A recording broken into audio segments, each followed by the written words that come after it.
We're approaching the new year, maybe some new resolutions. And if you're considering a job change, now may be the time to act. Executive coach Liz Bentley joining us now to explain why it's possibly the time to make that change and follow your career aspirations. Good morning. Good to see you. Good morning, Mary. Great to see you. It really seems these days careers are no longer just lifetime commitments to one company. It seems like especially the younger generation is making some changes. Yeah, for sure.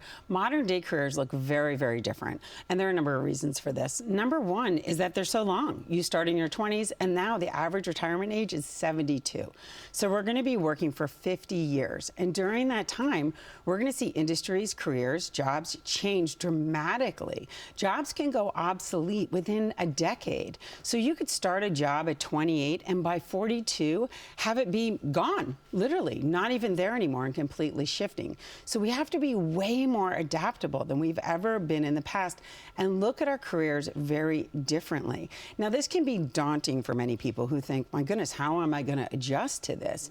But really, it's an opportunity to have a nice, long, and different career that you don't get stuck in like you may have in the past. So you break down the career cycle into several categories. You have growth, you have stability, and then you have reinvention. So how do people properly navigate these stages? I'm sure it could be quite complicated. Well, so thinking about this modern day career is very helpful in these three cycles, right? So the best way for me to describe it is in what I call old mindset versus new mindset. So we look at the first phase, which is growth. In our old mindset, we saw that as the beginning of our career when we were growing our skill set, climbing the corporate ladder and really rising. In our new mindset, growth never ends. In our 60s, we're still taking a leadership class. We're constantly thinking about how to grow ourselves, our skills, our talents, our emotional intelligence, our leadership. Everything. It's a constant. We're always growing up at work. Number two is stability. That's the second cycle. In the old mindset, that was when we had arrived. We had gotten to a point in our career where everything was going really well and we felt like we could kind of coast and really just do well in our career. In the new mindset, during the stability time, we want to see that as a launching pad. That's a calm time in our career. Things are going well, so it's a great opportunity to look for new avenues, new ways of learning, new connections and networking.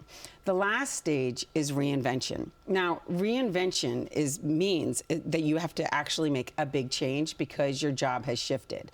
In our old mindset, we kind of approach that as victims. Like, why is this happening to me? I can't believe that my industry just shifted like this, and what am I going to do?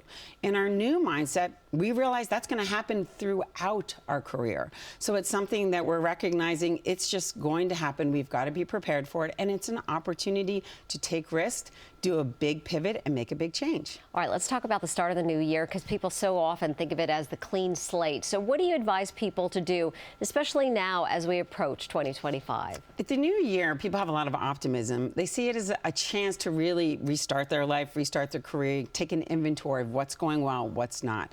What we like to say is dreams. You know, the thing is that people look at dreams as something you do when you're young. But really, you want to be fulfilling your dreams your whole life. And it's never too late. So with the new year, it's a good time to look at your life and say, am I really doing what I've been dreaming of? Is this really my passion? Is this what I want my career or my life to be? So it's a really good time to be thinking about that. Such good advice, as always. Executive Coach Liz Bentley, thanks so much for taking some time to talk to us today. We really appreciate it. Good to see you. Great. And Bitcoin.